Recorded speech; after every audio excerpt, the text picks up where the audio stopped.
I want to begin by telling you the story from one of my all-time favorite films. See if you can guess which movie it is. Our story begins with a reluctant hero, bored to distraction, living on a small farm. Our hero dreams of a more adventurous life, but when invited to leave, the hero declines. But suddenly, out of nowhere, disaster strikes, forcing our hero off on a journey into a new land full of strange and colorful creatures. This is the part that I love.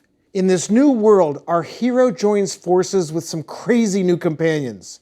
A brainless drifter, a worker made of metal, and a fierce furry beast. It's a good thing too, because our hero needs lots of help. At every turn, our hero faces a new challenge. They get lost, attacked by strange beings, and I still cringe when our team reaches their destination only to find out that they have even further to go. I mean, everything starts falling apart, but the hero's team musters all of their courage and ingenuity and takes on this new challenge. Of course, battle ensues. Now our hero seems stronger, and although the team is usually outnumbered, they're never outsmarted. They work together. They protect the hero, setting a course for the final battle. And as expected, the final battle is fierce. The stakes are high, and our hero almost seems to lose at one point. But in the end, our hero is victorious, defeating the shadowy leader and earning great rewards for the team. Remember that wonderful awards ceremony? It's right before the end when our hero returns home, a new and better person, changed forever by the experience. The end. I have to say, I love that movie. I could watch it over and over again, and, well, I have. You probably have too. I mean, you know the movie I'm talking about, right? Of course you do. I'm talking about the classic film, The Wizard of Oz. No, wait. What? Star Wars. Well, actually, it's both. You see, The Wizard of Oz and Star Wars are both fundamentally the same story. But how can that be? Did George Lucas, the writer-director of Star Wars, steal the idea from Frank Baum's 1900 novel, The Wonderful Wizard of Oz? Or did something else happen? Something much more mysterious and magical? I'll let you be the judge. By starting with some of history's most famous and well-loved films, I intend to pull back the curtain and show you techniques that filmmakers use to keep us riveted to our seats. How the storytellers create tension in the script, how that tension is conveyed in the production, and how we, the audience, carry these stories away with us in our hearts and in our souls for a lifetime. I want to warn you though, once you learn these patterns and techniques, you'll never watch movies the same way again. In some ways, it's kind of like learning how magic works and then going and seeing a David Copperfield show. The performance doesn't change, but you enjoy it differently once you know the secrets. First, we're going to uncover the foundation of the hero's journey and explore a few of the key ideas laid out by Joseph Campbell. Next, we'll see how the hero's journey works in practice by working through each of its integral parts. As you begin to understand how this model is used, it will become apparent why it has such a powerful ability to create memorable movies and characters and scenes that touch our souls. Still with me? Good. Let's begin by exploring this idea of the hero's journey, and we'll find out where it all came from. Joseph Campbell was born in 1904 at a time when psychologists Sigmund Freud and Carl Jung were putting forth groundbreaking ideas about the subconscious mind. Both Freud and Jung believed that there were certain ideas and urges and intelligences buried inside the minds and hearts and souls of human beings. This is where the fundamental idea of Freud's Oedipal complex comes from, and Jung's idea of a collective unconscious. In short, as the 20th century was born, an idea was emerging that all human beings have the same basic cravings within us when we're born, and that we all have a similar unconscious understanding of the world. Just as animals naturally know how to hunt and forage, fly and hibernate without much, if any, instruction, Freud and Jung believe that there are natural understandings within human beings as well. These ideas intrigued Joseph Campbell, who decided to travel the world to compare stories from different cultures. See, he intended to collect as many stories as he could find to see if there were any commonalities.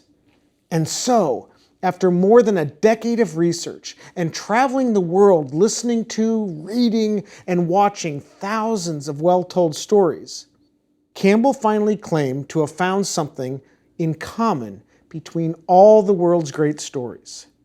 He had discovered what he called the monomyth. The monomyth is a single story structure that most myths from around the world share, regardless of where or when they were created. It doesn't matter if it was a manuscript from thousands of years ago or last year's bestseller, whether it's shared across a continent on television or told by a tribe in isolation. The monomyth, according to Joseph Campbell, is always basically the same.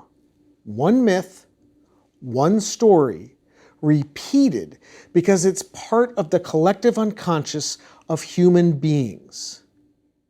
Campbell wrote about this monomyth in his 1949 book, The Hero with 1,000 Faces, where he claims that we, as humans, tell this same story over and over again.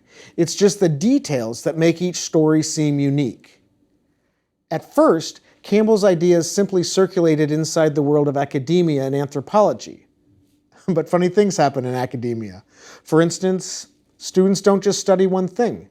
They tend to study different things in unexpected combinations. And in the 1960s, a student named George Lucas was studying film at the University of Southern California, where he was also taking anthropology classes.